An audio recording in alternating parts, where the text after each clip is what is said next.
बिस्मिल्लाहिर्रहमानिर्रहीम। अस्सलाम वालेकुम नादरीन, आप यूट्यूब चैनल देख रहे हैं। मैं इमरान खान हूँ। कुछ चीज़ें अपडेट आपके साथ मैं शेयर कर देता हूँ। पाकिस्तान तहरीक इंसाफ ने अनाउंस किया था कि वो एहतजाज करेंगे और बड़े पैमाने पर एहतजाज उन्होंने करना था। कुछ जो स्पॉट्स हैं उसके बारे में उन्होंने कहा कि वहाँ पे पहुँचेंगे कारकुन और एहतजाज करेंगे, लेकिन फिर उसके बाद जो तैयारी थी इंतजामिया की, निगरान हुकूमत की, वो इतनी खौफनाक थी कि उससे अंदाज़ा हो गया पाकिस्तान तहरीक इंसाफ के कुछ लोगों को कि 9 मई जैसा वाक़या ना हो जाए। देखिए, 9 मई के वाक़े में बहुत सारे सवालात अभी बाकी हैं और इसकी प्रॉपर इन्वेस्टिगेशन भी होनी चाहिए। इमरान खान साहब भी कहते हैं कि सीसीटीवी फुटेज और बाकी चीज़ें देख के इसको इन्वेस्टिगेट करना चाहिए। ये पाकिस्तान की तारीख के जो बदनुमा वाक़यात हैं उनमें से एक वाक़या है, लेकिन उसकी प्रॉपर तहकीकात होनी चाहिए। अब आज कुछ लोगों ने रिपोर्ट किया है और हो सकता है कुछ वीडियोज़ भी आ जाएं कि कुछ गाड़ियों के ऊपर, जो प्राइवेट गाड़ियाँ थी, उन गाड़ियों पे लाहौर में पाकिस्तान तहरीक इंसाफ के झंडे लगाए जा रहे थे और झंडे लगाने वाले लोगों का पाकिस्तान तहरीक इंसाफ से कोई ताल्लुक नहीं था। फिर वहां पे पेट्रोल वाला एक टैंकर भी कुछ लोगों ने कहा कि मौजूद था। अभी ये बातों की सदाकत का आइडिया नहीं है, लेकिन ये पाकिस्तान तहरीक इंसाफ के कैंप में ये बातें फ्लोट की हैं, वहां पे बहुत सारे लोगों तक ये बातें पहुंची। उसके बाद उन्होंने अपना जो बड़ा एहतजाज है उसको मुअख्खर किया।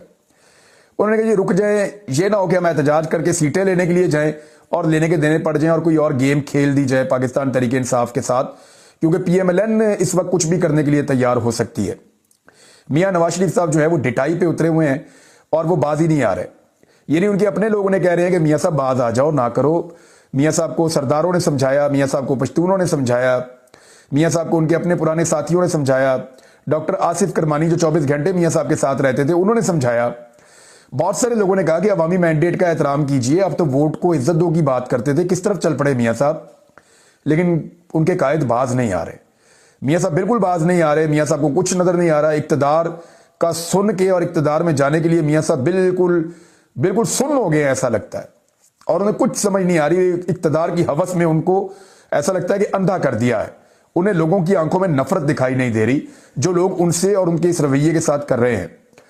अब निगरान हुकूमतों की चप्पड़ छाया तले मियां साहब जो हैं उन्होंने कुछ ऐसा लगता है प्लान किया था और एक और बड़ा खौफनाक इंसिडेंट हो सकता था, तो पाकिस्तान तहरीक इंसाफ ने अवॉइड किया और उन्होंने कहा कि जहां जहां पे आरओ ऑफिसेज हैं वहीं पे एहतजाज करें। जो लोग पहले एहतजाज कर रहे हैं वो उस एहतजाज पे लोगों को बुलाएं और अपना एहतजाज करें।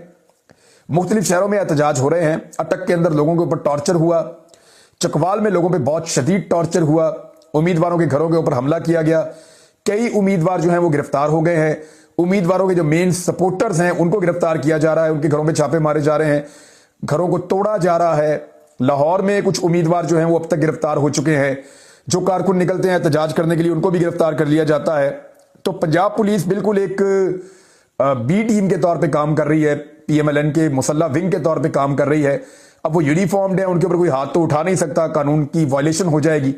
लेकिन वो ये नहीं देख रहे कि लोग पुरअमन एहतजाज कर रहे हैं, अपना आईनी हक मांग रहे हैं कि हमने वोट डाला, हमारा वोट गिनती में शामिल किया जाए। इतनी सी बात है ना। अगर किसी आदमी ने वोट डाला है तो वो ये कहता है मेरा वोट गिनो भाई, मैंने वोट डाला है, मेरे वोट को अहमियत दो, वोट को इज्जत दो। लेकिन ये कहते हैं वोट को इज्जत सिर्फ हमने तभी देनी है जब नवाज शरीफ कहेगा, और जब नवाज शरीफ कहेगा तो हमने वोट को रोंद भी देना है। लिहाजा जो एक साजिश हो रही थी वो कामयाब नहीं हुई। अब मैं आपको कुछ चीजें आपके साथ शेयर कर देता हूं। देखें, ये एक पीपी 286 और NA 184, यहां से जो उम्मीदवार हैं जो जीते हैं वो अवामी वोटों से जीते हैं, और जो वहां पे दूसरे उम्मीदवार हैं जावेद लुंड साहब, उन्होंने बड़ा क्लियरली उन्होंने कह दिया है।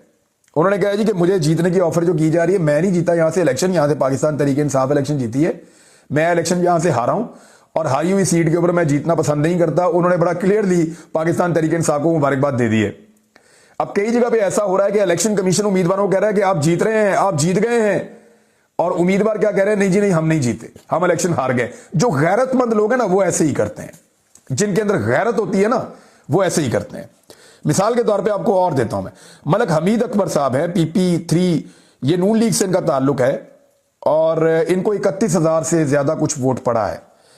इन्होंने अपना एक बयान जारी किया। इन्होंने कहा जी कि मेरे नाम से एक दरख्वास्त डाल दी गई, यानी मेरे नाम से एक दरख्वास्त डाल दी गई इलेक्शन कमीशन में कि मैं इलेक्शन नहीं हारा। तो भाई मैं वो दरख्वास्त वापस डाल दी गई का मतलब यह है कि मैंने नहीं डाली, इलेक्शन कमीशन में खुद ही वो दरख्वास्त पहुंच गई है। वो कैसे पहुंची है आइडिया नहीं है, उन्होंने ये नहीं बताया। लेकिन उन्होंने ये कहा कि मेरे नाम से एक दरखास्त डाल दी गई है। वो डाली तो मैंने नहीं, लेकिन मैंने वापस ले ली है, क्योंकि मैंने इसी अवाम के पास बार बार जाना है। उन्होंने अवाम को मुबारकबाद दी।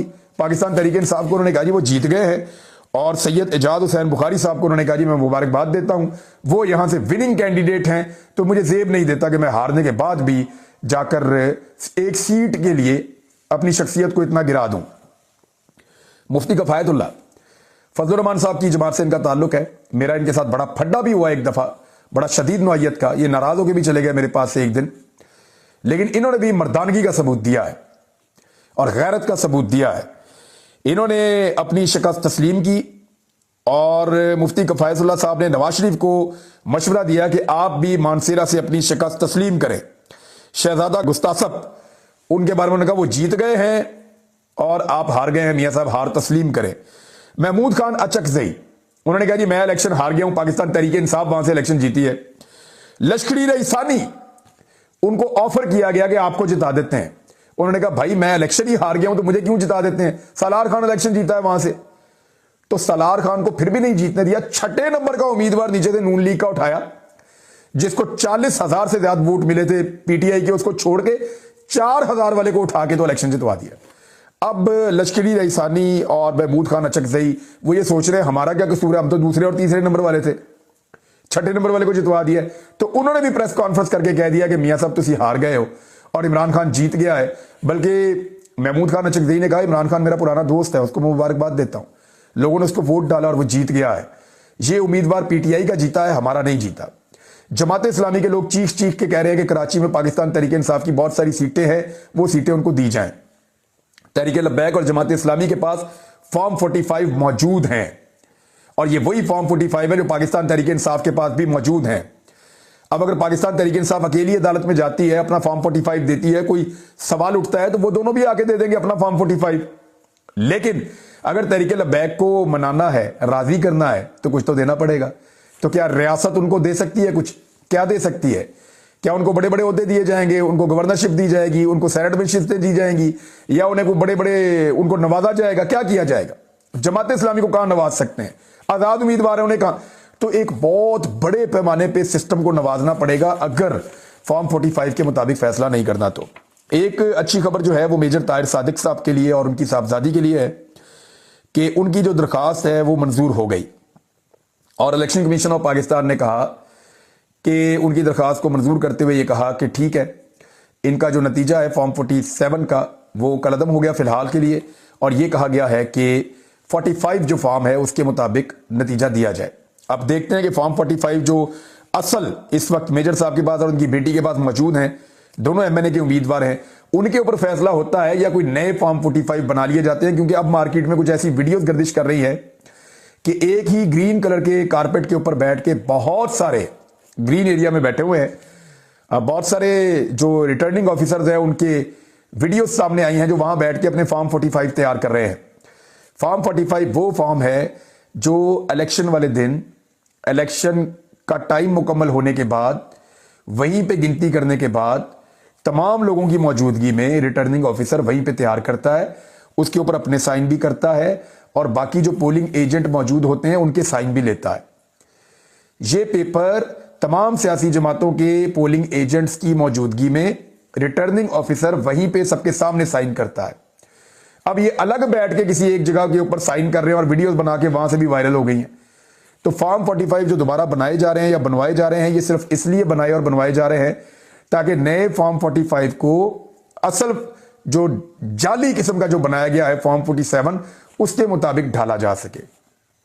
यानी मैं आपको बताता हूं, जो फॉर्म 45 असली थे ना, उनके मुताबिक फॉर्म 47 नहीं बना, नतीजा उनके मुताबिक नहीं आया। अब किया यह जा रहा है कि जो जाली नतीजा आया उसके मुताबिक नए फॉर्म 45 बनाए जा रहे हैं, लेकिन यह काम चलेगा नहीं क्योंकि सारे फॉर्म अदालतों में आ जाएंगे, और जो फॉर्म अदालतों में आएंगे ना उसमें एक जमात नहीं है, दीगर जमातें भी हैं।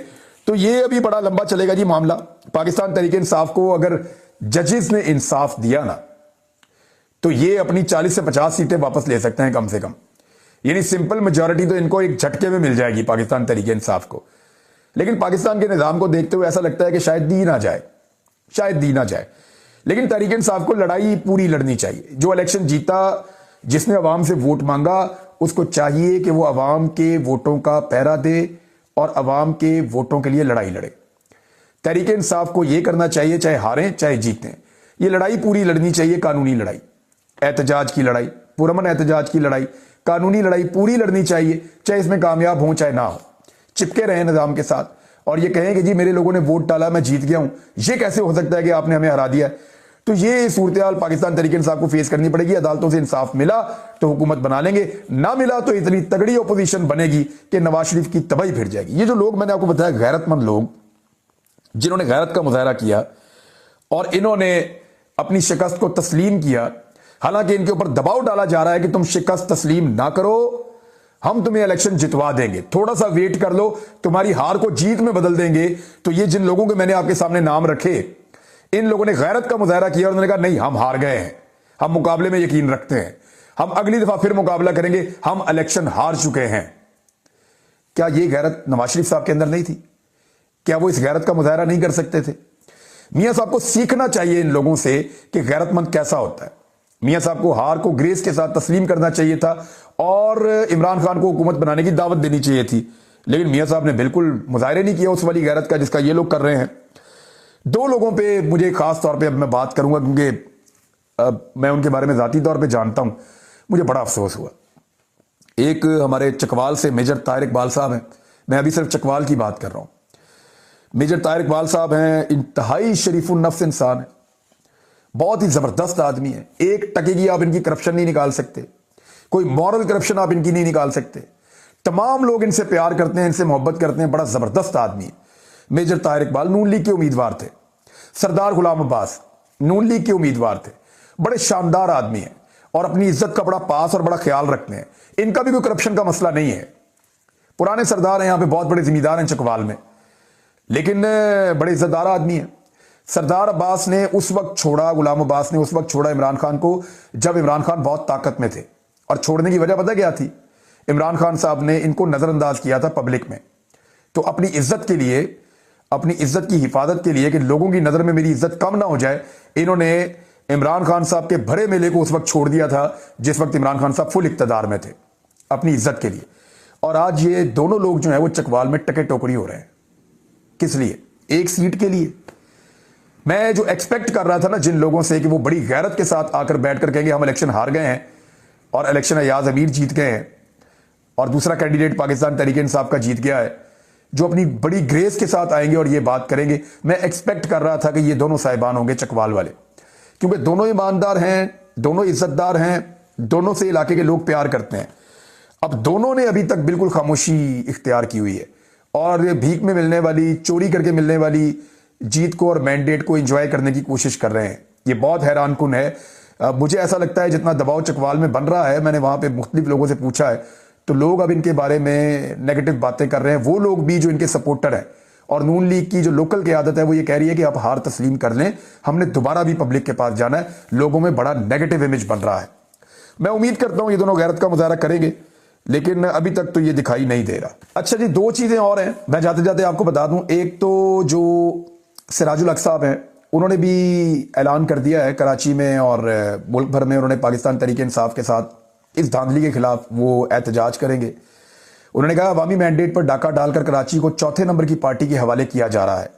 आप शहर पर एक दफा फिर कातिलों को मुसल्लत करके कराची के लोगों और पूरे मुल्क को क्या पैगाम देना चाहते हैं? ये ज्यादती कबूल नहीं है। धौंस धांधली के इस अमल को मुस्तरद करते हैं और हर कीमत पर उसका मुकाबला करेंगे। ये तो जी सिराजुल हक साहब हैं और मुमकिन है आने वाले दिनों में ये जेल में जाके इमरान खान साहब को मिले भी, क्योंकि अब मिलना उतना मुश्किल रहा नहीं जितना पहले मुश्किल था। इमरान खान साहब अब बाहर भी आ जाएंगे, जल्दी तो नहीं आएंगे, लेकिन आप देखेंगे अगले चंद महीने में इमरान खान साहब बाहर आ जाएंगे और अचानक आपको पता चलेगा कि इमरान खान साहब को, ये मैं आपको बता रहा हूं जो बात, इसको आपने ज़हन में रखना है। इमरान खान साहब को जो मुझे समझ आ रही है या जो मुझे पता चल रहा है, वो जेल से नहीं छोड़ा जाएगा। जेल से उन्हें कभी भी आज़ाद नहीं किया जाएगा। अगर जेल से उनको आज़ाद किया गया तो पूरा पाकिस्तान बंद हो जाएगा, इतनी दुनिया आ जाएगी। इमरान खान साहब को पहले बड़ी खामोशी के साथ खुफिया तरीके से बनी गाला पहुंचाया जाएगा और यह अनाउंस कर दिया जाएगा कि इमरान खान साहब को घर में नजरबंद कर दिया गया है।